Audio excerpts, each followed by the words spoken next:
ઓમ શ્રી ગણેશાય નમઃ. જય શ્રી કૃષ્ણ મિત્રો. આજે આપણે સાંભળીશું કે મીરાબાઈનું મૃત્યુ કેવી રીતે થયું હતું. આ સરસ મજાનો મીરાબાઈનો જીવન સમયનો પ્રસંગ છે. મિત્રો પૂરા હૃદયથી અને ધ્યાનથી સાંભળજો. કથા વાર્તાઓ સાંભળવાથી પણ ભગવાન ખૂબ પ્રસન્ન થાય છે. આપણો આત્મા, આપણા મન શુદ્ધ થાય છે અને આપણા પાપો નષ્ટ થાય છે. કથા વાર્તાઓમાં એટલી શક્તિ રહેલી છે. તો મિત્રો મીરાબાઈની વાર્તા ખૂબ ધ્યાનથી સાંભળજો.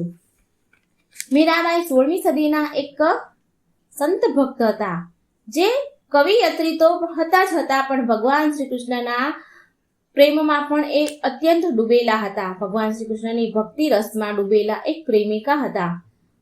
મીરાબાઈની ભક્તિ એવી છે કે એ કેટલાય લોકો માટે રહસ્યની વાત છે, કેમ કે આવો પ્રેમ જગતમાં લગભગ જ કોઈને જોવા મળે.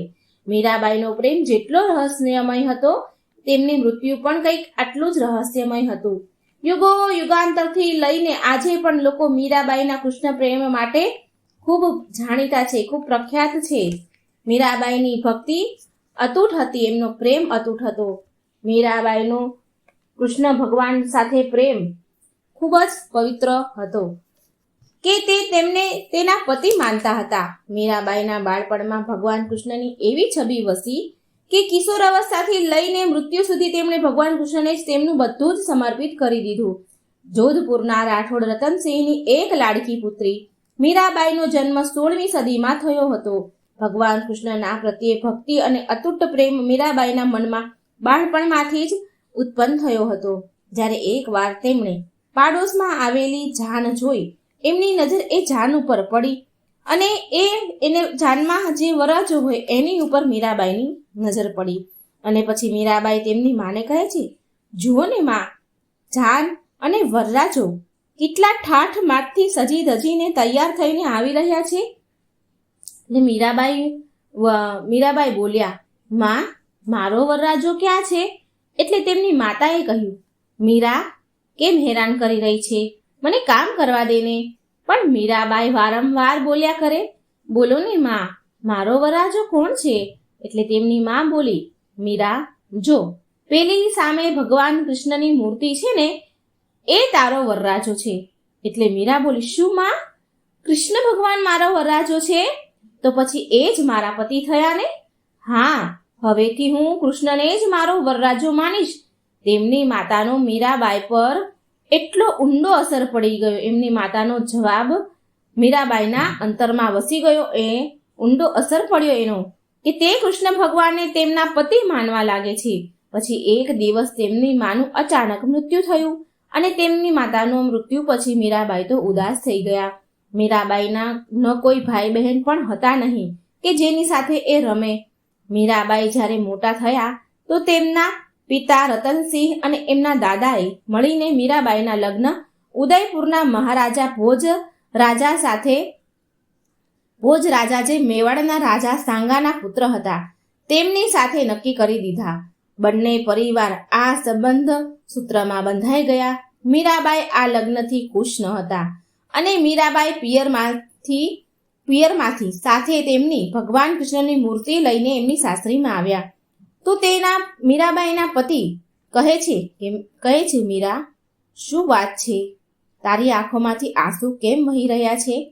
શું તું આ લગ્નથી ખુશ નથી?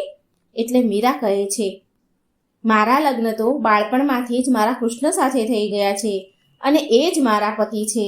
એટલે તેમના પતિ હસે છે કે, અરે, શું પાગલપણ કરે છે તું? મીરા, શું આ મજાકનો સમય છે? એટલે મીરા કહે છે કે ના, હું મજાક નથી કરી રહી, હું સત્ય કહું છું. મારા પતિ તો કૃષ્ણ જ છે અને હું એમની પ્રેમિકા છું. રાજા તો ભોજ તો ગુસ્સામાં થઈ ગયા અને ગુસ્સો આવ્યો એમને બહાર ગયા અને તેમની માતા અને તેમની બહેનને બધી વાત કરી. એટલે તેમની સાસુ અને નણંદ મીરાબાઈ પાસે આવ્યા અને એને બરાબર બોલવા લાગ્યા. એમાં તેની નણંદ બોલે છે કે મીરા, તું આ શું કરી રહી છે? આ શું પાગલપન છે જે તું મારા ભાઈ સાથે આવો વ્યવહાર કરી રહી છે? અને પછી તેની સાસુ બોલી કે મીરા, તને શું લાગે છે કે મારો પુત્ર શાંત સ્વભાવનો છે એટલે તું તારી વાતોમાં નચાવીશ અને તે નાચશે? આ તારી ભૂલ છે મીરા. એટલે મીરાબાઈ બોલ્યા કે હું સાચું કહું છું માં, મેં હંમેશા મારા ગિરધર ગોપાલને જ મારા પતિ માન્યા છે. એના સમાન મારા માટે કોઈ નથી.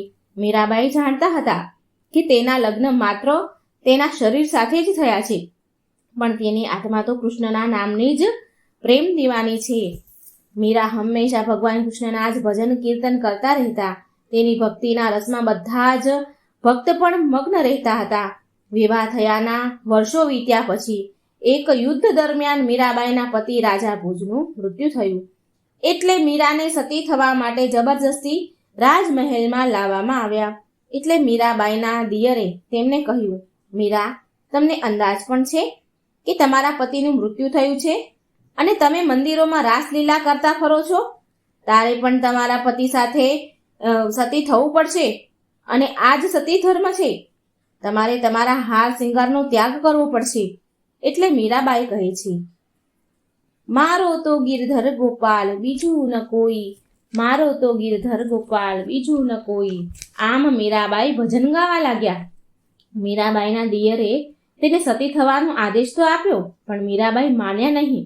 તેમણે તેનો હાર શિંગારનો ત્યાગ પણ ન કર્યો અને રાજસભામાંથી કીર્તન ભજન ગાતા ગાતા મંદિરમાં ચાલ્યા ગયા. રાજમહેલમાંથી મંદિરમાં ગયા અને ત્યાર પછી મીરાબાઈ મંદિરમાં જ રહેવા લાગ્યા અને સંતોની વચ્ચે ભગવાન કૃષ્ણના ભજન ગાવા લાગે છે. આ બધું જોઈને સાંભળીને મીરાબાઈના પરિવારવાળાને બહુ ગુસ્સો આવે છે. તેમને એવું લાગતું હતું કે આનાથી સમાજમાં તેમના બધાની રાણા પરિવારની માન પ્રતિષ્ઠા ખોરવાઈ રહી છે. સમાજ એની વાતો કરશે, એની બદનામી થઈ રહી છે. કૃષ્ણ ભક્તિમાં મીરાબાઈને તેના સાસરીમાંથી અનેક યાતનાઓ, પીડાઓ, અડચણો આપવામાં આવે છે, પણ જેની રક્ષા સ્વયં વાસુદેવ કૃષ્ણના હાથમાં હોય, ભલું એનો કોઈ વાકો વાળ પણ કેવી રીતે કરી શકે? મીરાબાઈના દિયરને આ બધું જરા પણ ગમતું નહીં. એ કહેતા કે આવી રીતે મીરા સાધુ સંતોની ભીડમાં નાચતી રહે છે, એના કારણે હવે લોકો આપણા રાજમહેલના અંદર પણ લોકો વાતો કરી રહ્યા છે. સમાજમાં લોકો આપણી હસી ઉડાવી રહ્યા છે. હવે તો માત્ર આનો એક જ રસ્તો છે, મીરાનું મૃત્યુ. સૈનિકોને આદેશ આપે છે. સૈનિકોને કહે છે કે પિટારો લઈને આવો. ઉદાબાઈ, તું આ સાપને પટારામાં બંધ કરી મીરાબાઈ પાસે લઈ જા અને તેને એવું કહે છે કે આ ભેટ મારા તરફથી છે. મારા તરફથી આ હીરા મોતીનો હાર છે અને એ સ્વીકારો. આમ કહી આ પટારો એના હાથમાં ઉદાબાઈ તમે આપી દેજો. એટલે ઉદાબાઈ બોલ્યા, ચિંતા ના કર ભાઈ, હું મીરાના મૃત્યુના સમાચાર લઈને જ આવીશ. ઉદાબાઈ મીરાબાઈ પાસે ગયા અને પહેલા તેમણે ઉદાબાઈએ તો મીરાને સમજાવવાની કોશિશ કરી. ઉદાબાઈ બોલ્યા, મીરા, તારું આ કૃષ્ણ ભક્તિમાં નાચવું ગાવું એ રાજ પરિવારને સારું નથી લાગતું. તું અમારા રાજ પરિવારની વહુ છો અને લોક લાજની કંઈક તો ચિંતા કર. એટલે મીરાબાઈ બોલ્યા કે મારા પતિ ભગવાન કૃષ્ણ તો અમર છે. મારું તો આખું સંપૂર્ણ જીવન તેમને સમર્પિત છે. તો ભલા મને લોકલાજનું શું ડર, શું પરવાહ મને એની? જે મન પ્રભુ શ્રી કૃષ્ણની ભક્તિમાં લીન રહે છે એના માટે સંસારની કોઈ પણ વસ્તુ શ્રેષ્ઠ નથી. આ સાંભળી ઉદાબાઈ બોલ્યા, તો ઠીક છે મીરા, આ તારા માટે હીરાનો હાર હું લાવી હતી.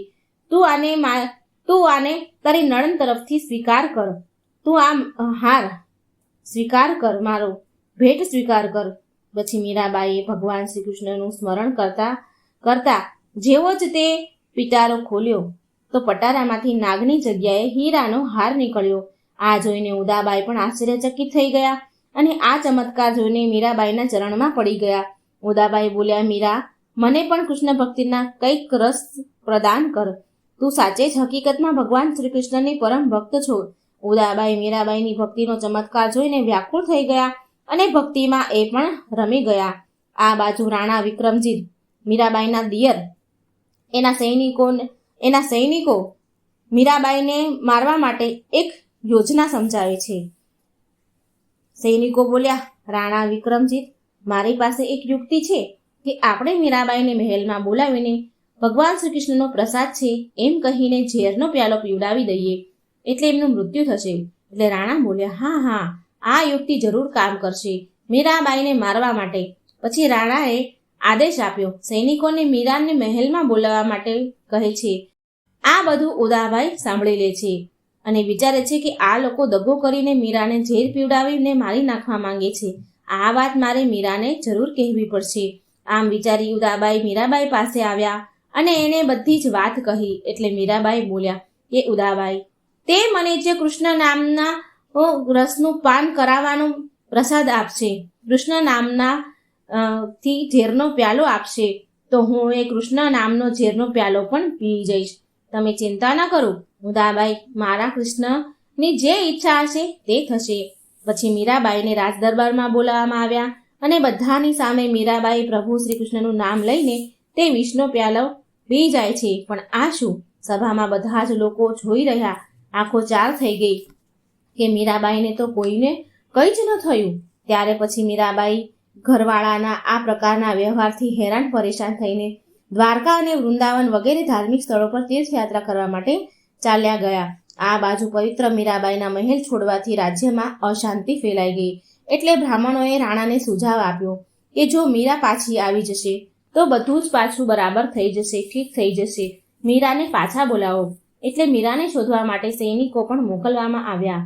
સૈનિકોએ મીરાને શોધતા શોધતા મીરાબાઈ પાસે આવ્યા અને તેમને સાથે જવા માટે મીરાબાઈને કહે છે એમની સાથે જવા માટે રાજમહેલ પાછું. મીરાને તેમની સાથે જવા માટે વિનંતી કરી પણ મીરાબાઈએ ના પાડી દીધી.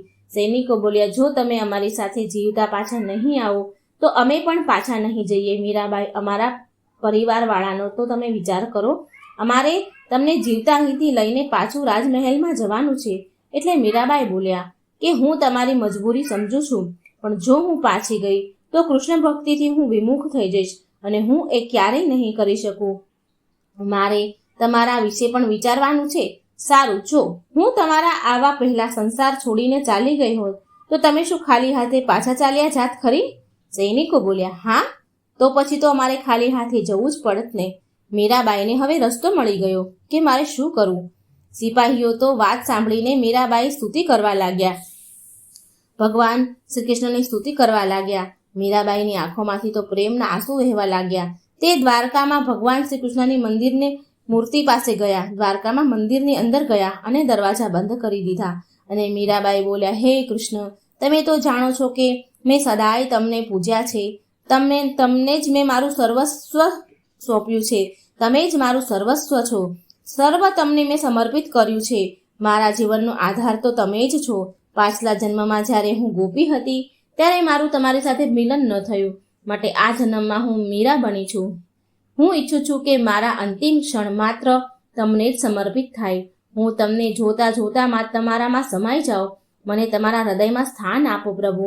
મીરાબાઈએ તેમનું અંતિમ પદ ગાવાનું શરૂ કર્યું, ભજન ગાવાનું ચાલુ કર્યું અને ભગવાન કૃષ્ણએ તેમના હૃદયમાં સ્થાન આપ્યું. મીરાબાઈને એમના હૃદયમાં સમાવી લે છે અને તે સદાય માટે તેમના પ્રિયતમ શ્રી કૃષ્ણના મૂર્તિમાં સમાઈ ગયા. સિપાહીઓએ દરવાજો ખોલીને આવ્યા અને જોયું તો મીરાબાઈ મૂર્તિની અંદર સમાઈ ગયા હતા. માત્ર એની ચુંદડી જ મૂર્તિમાં દેખાતી હતી. સિપાહીઓ અને બીજા ભક્તો પણ આ બધું જોઈ રહ્યા હતા, એટલે તેમની આંખોમાંથી આંસુની ધારા વહી રહી હતી. સિપાહી પાછા મહેલ આવ્યા, કહેવા લાગ્યા કે મીરાબાઈ જ્યાં પણ જતા હતા ત્યાં બધા જ તેમને સન્માન આપતા હતા. લોકો તેમને દેવી જેવો પ્રેમ સન્માન આપતા હતા. ભારત ભૂમિમાં આવા કેટલાય સંતો અને મહાત્મા થયા છે જેને ધર્મ અને ભગવાનને રોજ રોમ રોમમાં વસાવીને બીજાના સામે આદર્શના રૂપમાં પેશ કર્યું છે. આવા જ સંતો અને મહાત્મામાં ભક્તનું મીરાબાઈનું સ્થાન બધાથી જ ઉપર માનવામાં આવ્યું છે. તો મિત્રો, આ હતી પવિત્ર મીરાબાઈની વાર્તા, મીરાબાઈના મૃત્યુની કથા. અને સકુબાઈનો પ્રસંગ સાંભળીશું. સકુબાઈ ભગવાનના ભક્ત હતા. તો એ લીલા ભગવાને કેવી કરી હતી એ તમે આ વાર્તામાં સાંભળજો. મિત્રો, તમે આ સકુબાઈનું કીર્તન તો સાંભળ્યું જ હશે. આજે હું એની વાર્તા પણ કહેવા જઈ રહી છું. સકુબાઈનું ભજન છે કે વહવારું થઈને વાલો આવ્યા રે લોલ, લીધું છે કાંઈ સકુબાઈનું રૂપ જો, વહવારું થઈને વાલો આવ્યા રે લોલ. આ ગીત તો તમે બધાએ સાંભળ્યું જ હશે, પણ આજે આપણે વાર્તા સાંભળીએ. ભગવાન બધાની ઈચ્છાઓ અને કામનાઓને સિદ્ધ કરનારા છે. સકુબાઈ નામના એક સ્ત્રી હતા. તે ગામડામાં રહેતા હતા. તેના સાસુ સસરા તેમને બહુ ત્રાસ આપતા હતા. બહુ ત્રાસ આપે છતાં પણ સકુબાઈએ બધો જ ત્રાસ સહન કરતા હતા. જે પણ સાસુ સસરા પીડા દર્દ જે પણ આપે એ બધું જ સહન કરતા કરતા પરમાત્માનું ભજન કરતા હતા. સાચા હૃદયથી સાચા મનથી ભગવાનને ભજતા હતા. ભગવાન શ્રી કૃષ્ણનું નામ તો એમના હૃદયમાં એમના જીભ પર સદાય રહેતું હતું. સકુબાઈનું માત્ર એક જ ઈચ્છા હતી. એમને મનમાં એક જ ઈચ્છા થતી હતી કે મને માત્ર એકવાર દ્વારકાધીશના દર્શન થાય, દ્વારિકાના નાથના દર્શન કરવા છે મારે. દ્વારિકા જવાની એક જ ઈચ્છા હતી એમની.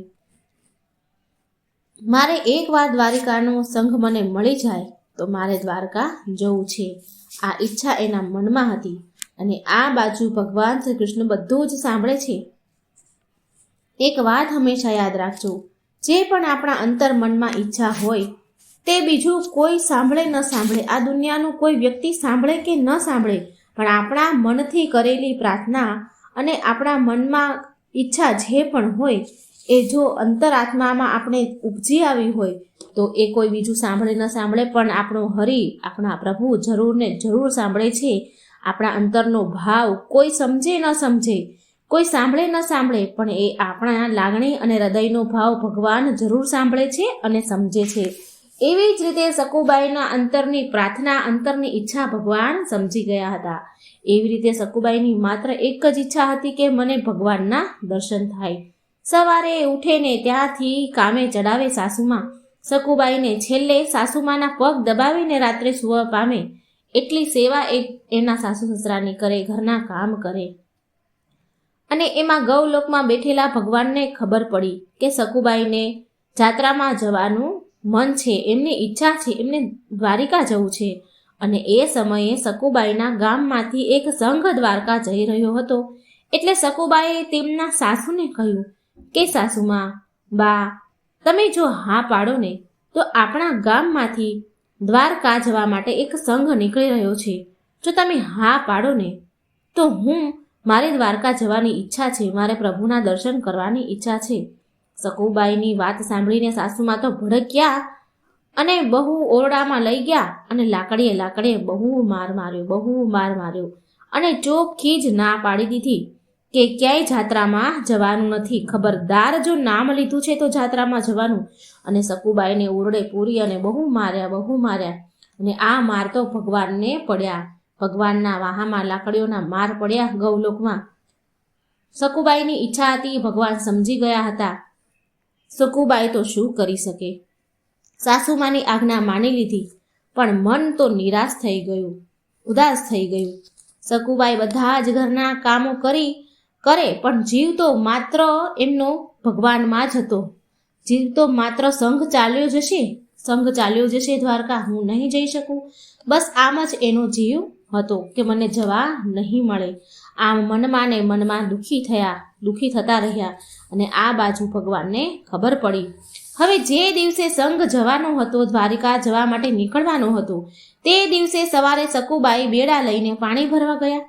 ત્યાં સકુબાઈને ભગવાન મળ્યા. એમણે દર્શન દીધા અને કહ્યું, સકુબાઈ, તમારી જાત્રામાં જવું છે તો તમે જાઓ. સકુબાઈ બોલ્યા કે જાત્રામાં કેમ નહીં જાઓ? મને તો મારા સાસુમાએ ચોખ્ખી જ ના પાડી દીધી છે અને ઘરના કામ કોણ કરશે? ભગવાન બોલ્યા કે તમે જાત્રામાં જાઓ, તમારા ઘરના કામની ચિંતા ન કરો, એ અમે કરી લઈશું, હું કરી લઈશ.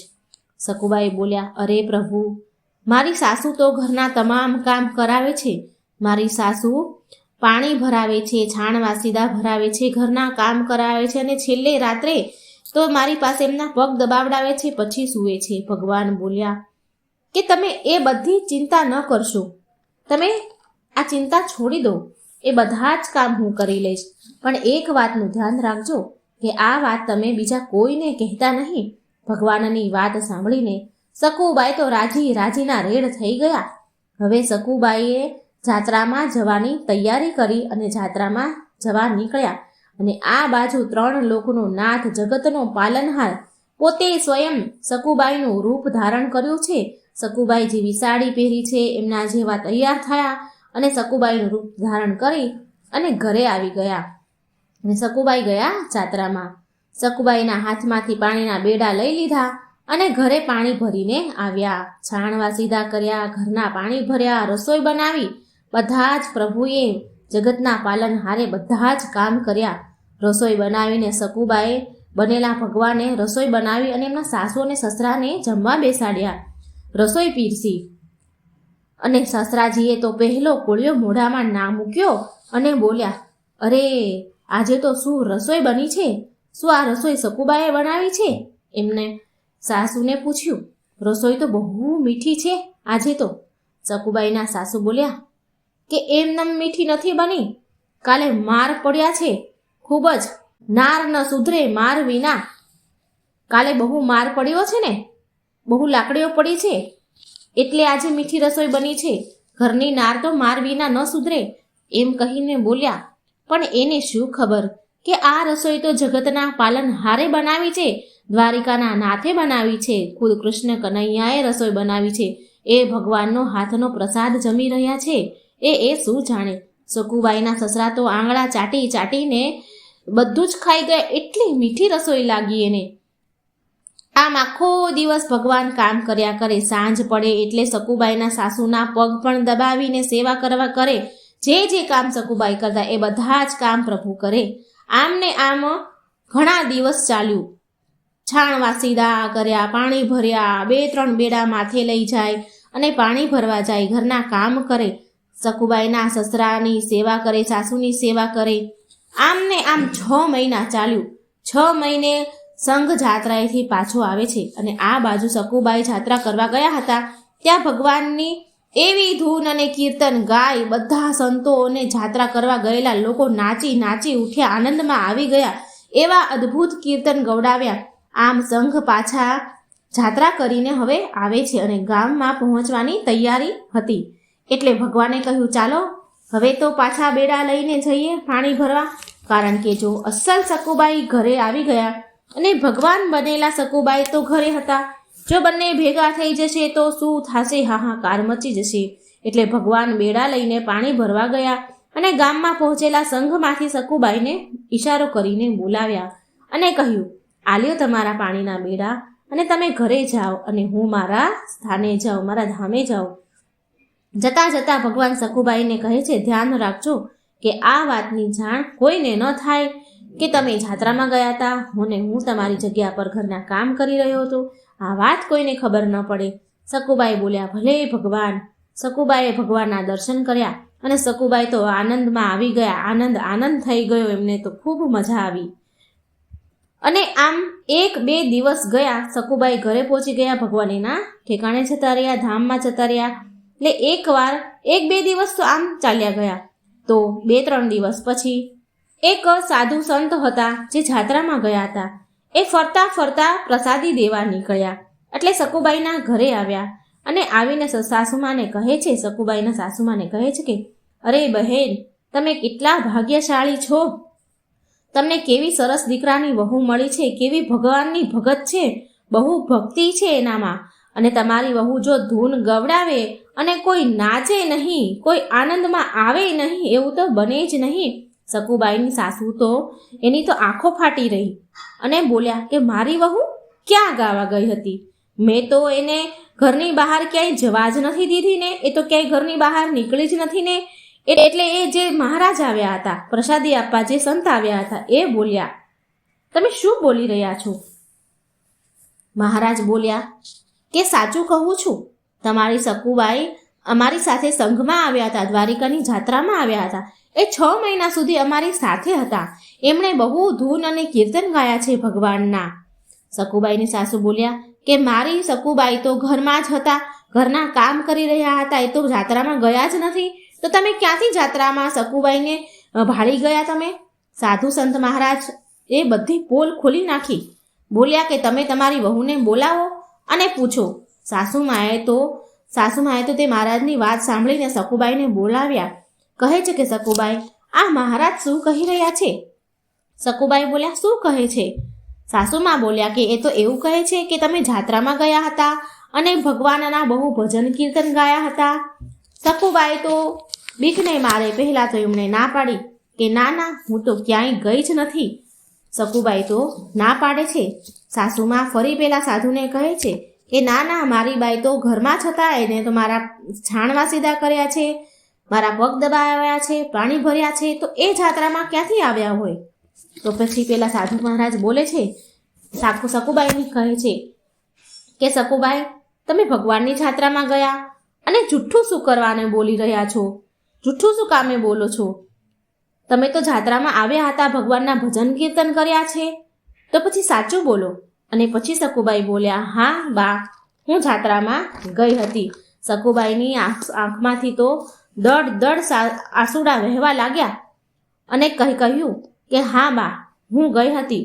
અને ત્યારે સકુબાઈની આંખમાંથી દડ આંસુડાની ધારા નીકળી ગઈ અને એટલું જ બોલ્યા કે બા, હું જાત્રાએ ગઈ હતી અને તમારા પગ દબાવ્યા હતા એ હું નહોતી, મારા દ્વારિકાનો નાથ કૃષ્ણ પોતે હતા.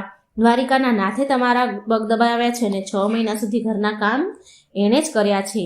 આ સાંભળીને સકુબાઈની સાસુમાં તો હેરાન રહી ગયા અને રડવા લાગ્યા અને સકુબાઈના પગમાં પડી ગયા.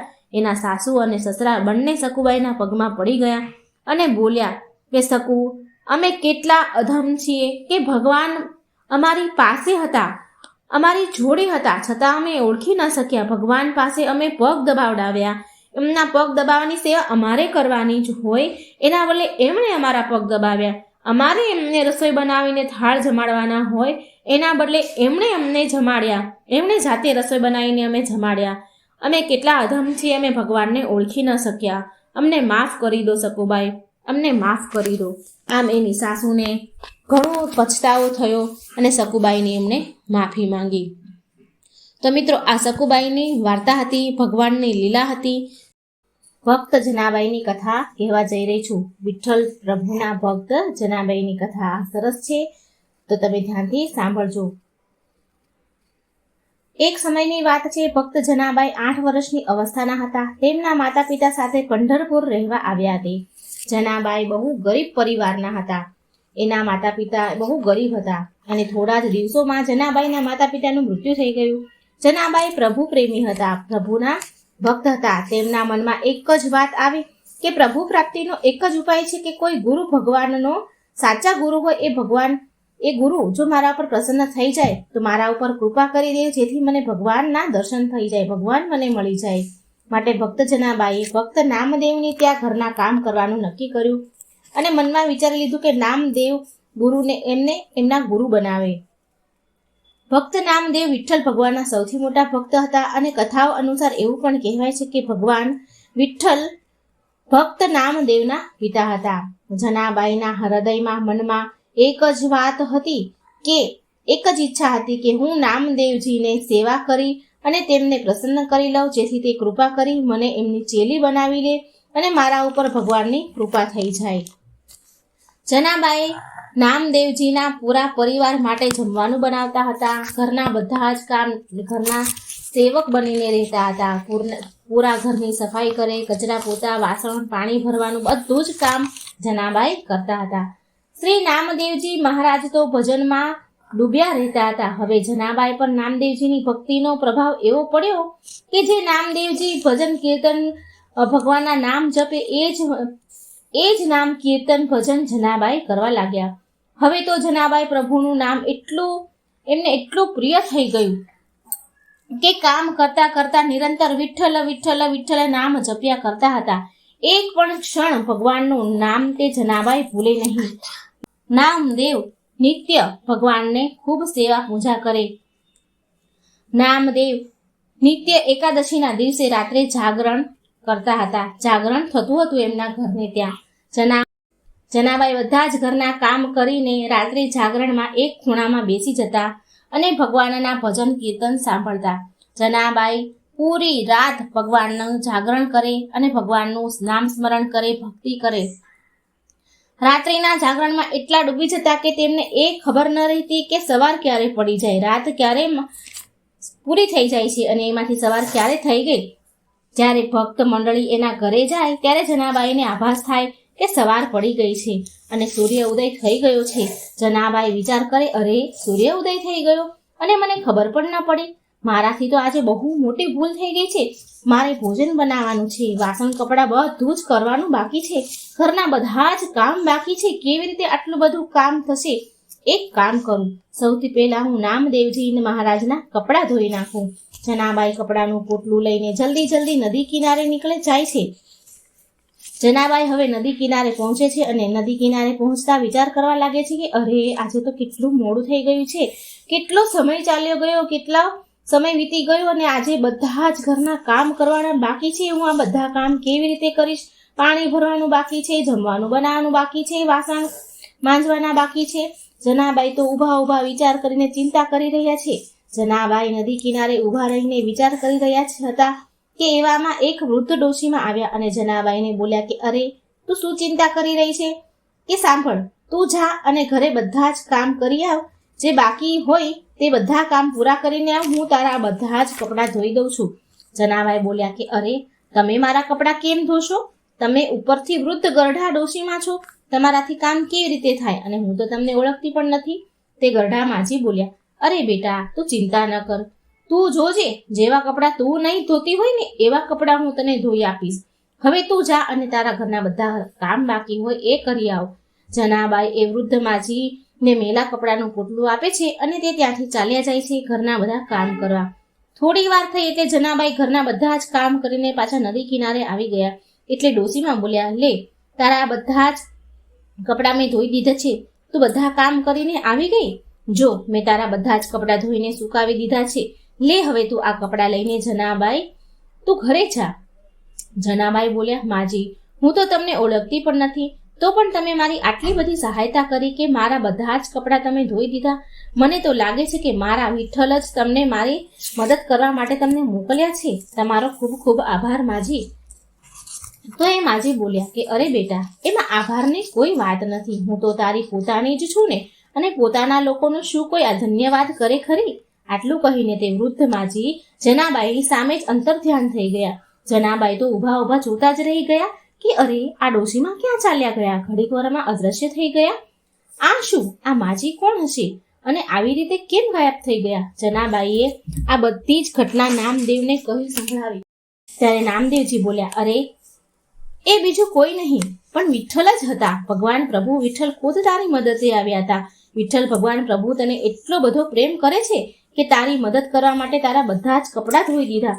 અરે જનાબાઈ, તું તો બહુ અભાગણ છો. તારી સહાયતા કરવા માટે સ્વયં વિઠ્ઠલ પ્રભુ આવ્યા અને તું ઓળખી ન શકી?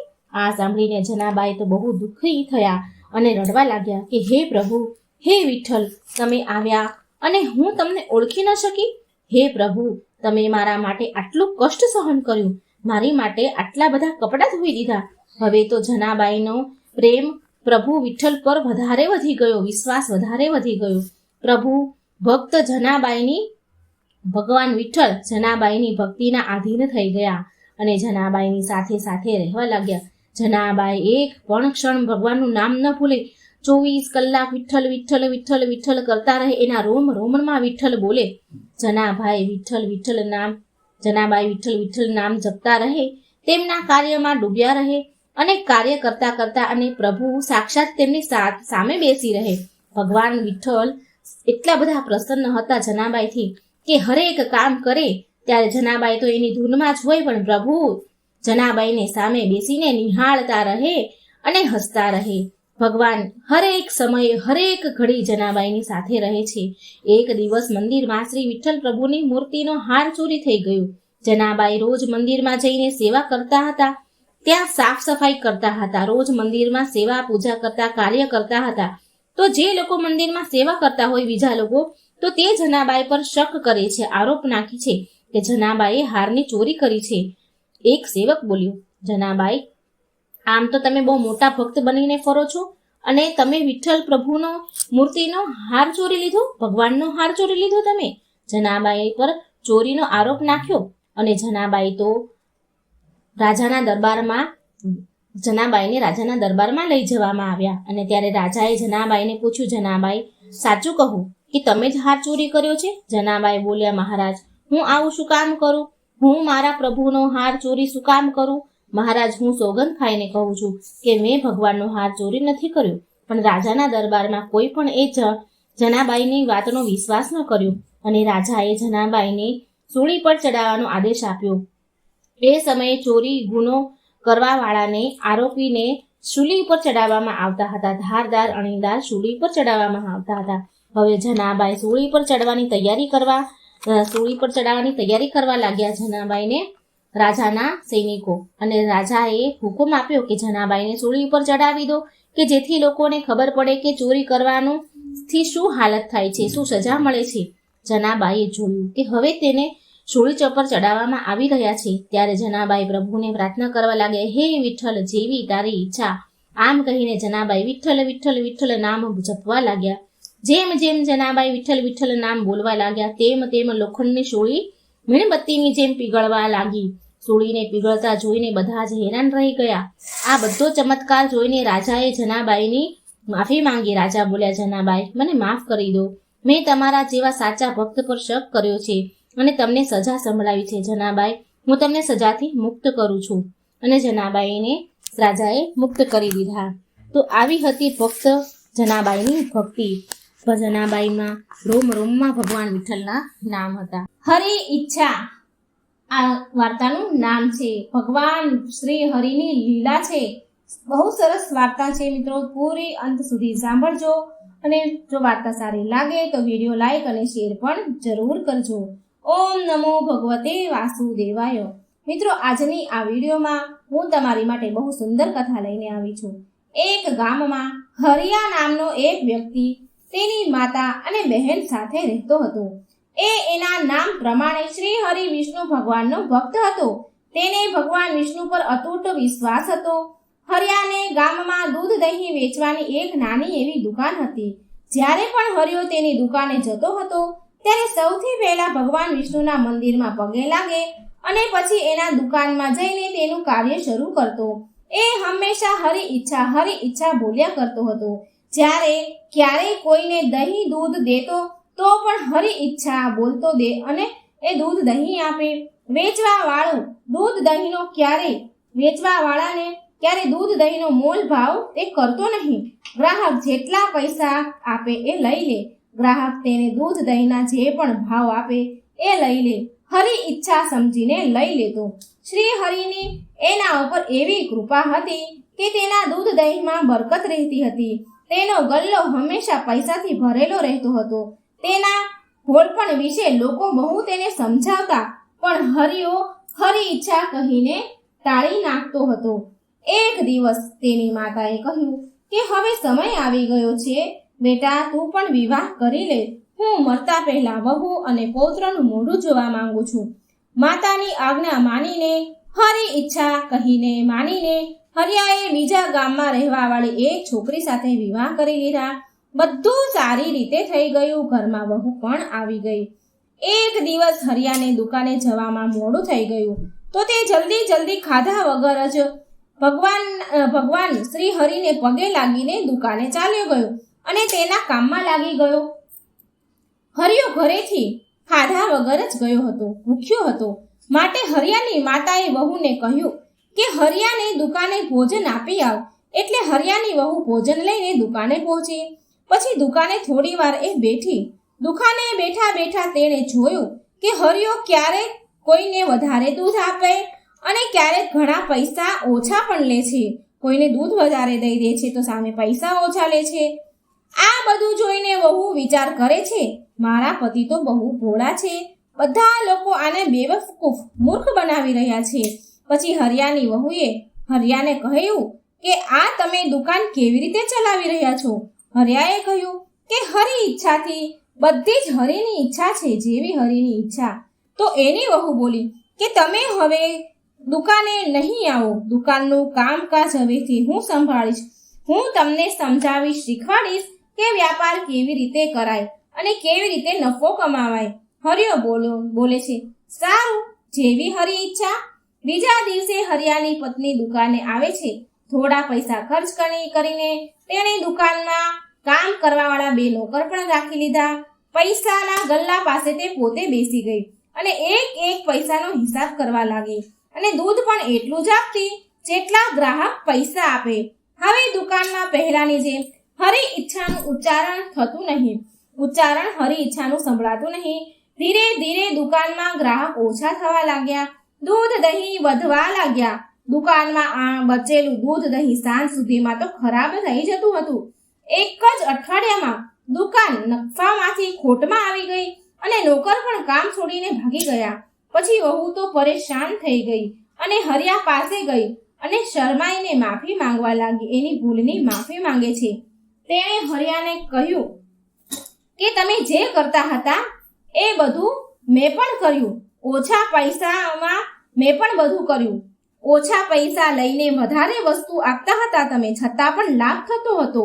જો કે મેં પૂરા પૈસામાં સોદા કર્યો, છતાં પણ નુકસાન થયું. હવે હરિયો બોલે છે, હરી ઈચ્છા હોય એવું જ થાય.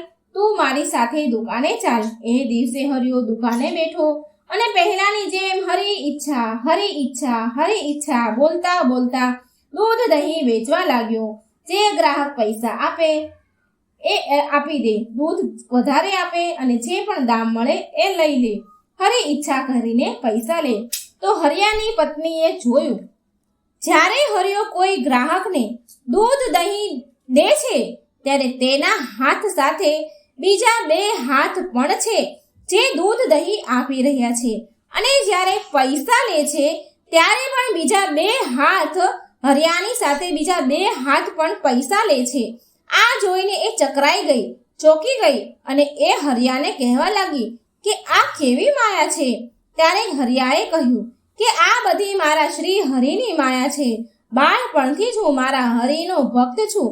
કોઈ પણ કાર્ય હરિ ઈચ્છાની વિરુદ્ધ હું કરતો નથી. જે પણ હું કરું છું એ હરિ ઈચ્છાથી કરું છું. અને હવે જેની સાથે શ્રી હરિ સ્વયં હોય તો એને નુકસાન કેવી રીતે થઈ શકે? આ સાંભળી તેની પત્ની તેના ચરણોમાં પડી ગઈ અને તેની ભૂલની તે માફી માંગવા લાગી. તે દિવસથી હરિયો અને તેની પત્ની હરિ ઈચ્છા અનુસાર તેની પત્ની અને એ બંને દુકાન ચલાવવા લાગ્યા. તો મિત્રો, આ વાર્તા તમને કેવી લાગી કમેન્ટ બોક્સમાં જરૂર લખજો. જય શ્રી કૃષ્ણ. રાધે રાધે. Thank you.